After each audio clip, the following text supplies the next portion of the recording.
Now, a United Nations report tonight has linked a senior Rwandan minister with the M23 rebels who've seized large parts of eastern Congo. The report claims that the Rwandan Defence Minister, James Kabarebe, is at the very top of the chain of command of the rebel group, which is run by Bosco Ntaganda, long wanted by the International Criminal Court for war crimes. Our Foreign Affairs correspondent, Jonathan Rugman, has this report.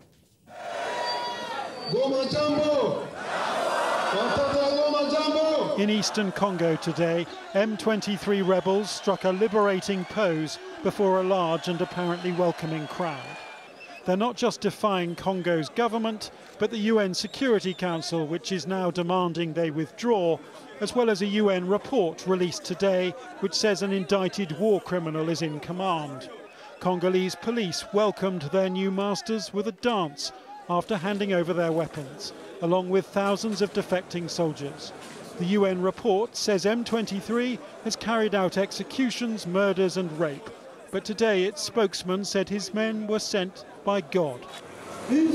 President Kabila brought warplanes and big guns, but he was unable to defeat us. That is a clear sign that we are part of God's plan. We were sent by God, and this will not end here. Yesterday, one of the UN's biggest peacekeeping forces sat and watched as part of one of Africa's biggest countries fell to a rebel army accused of war crimes. The UN's mandate is to protect civilians, so it didn't intervene when this Congolese soldier was killed. Nor when civilians fled to this hospital, though. Most of the injured have bullet wounds and were caught between the two sides. Sebahunde Victor says the rebels caused panic when they attacked, and that when the police fired back, they injured him and his young son.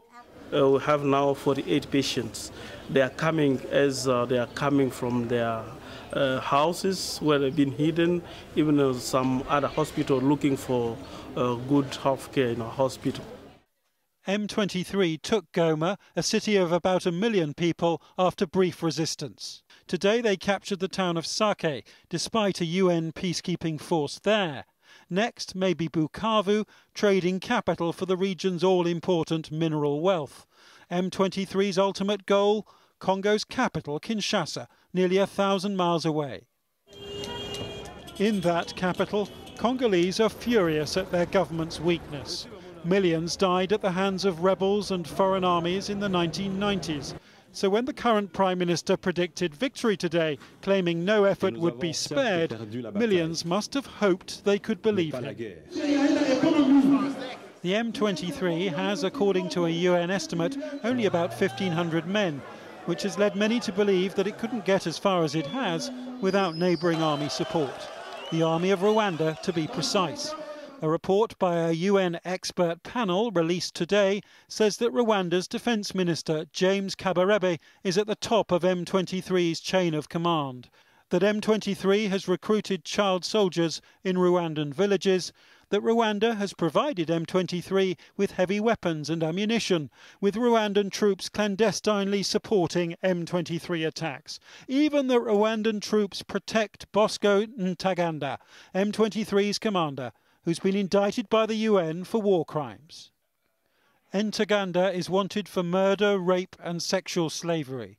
Rwanda denies involvement, but if it has been helping him, then it's made a mockery of Britain's aid to that country. The chances of another £21 million being delivered in December now seem remote. As the Congolese army abandons its own tanks, the government too is blaming Rwanda for orchestrating this revolt.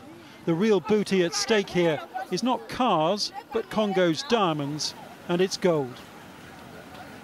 Jonathan Rugman reporting.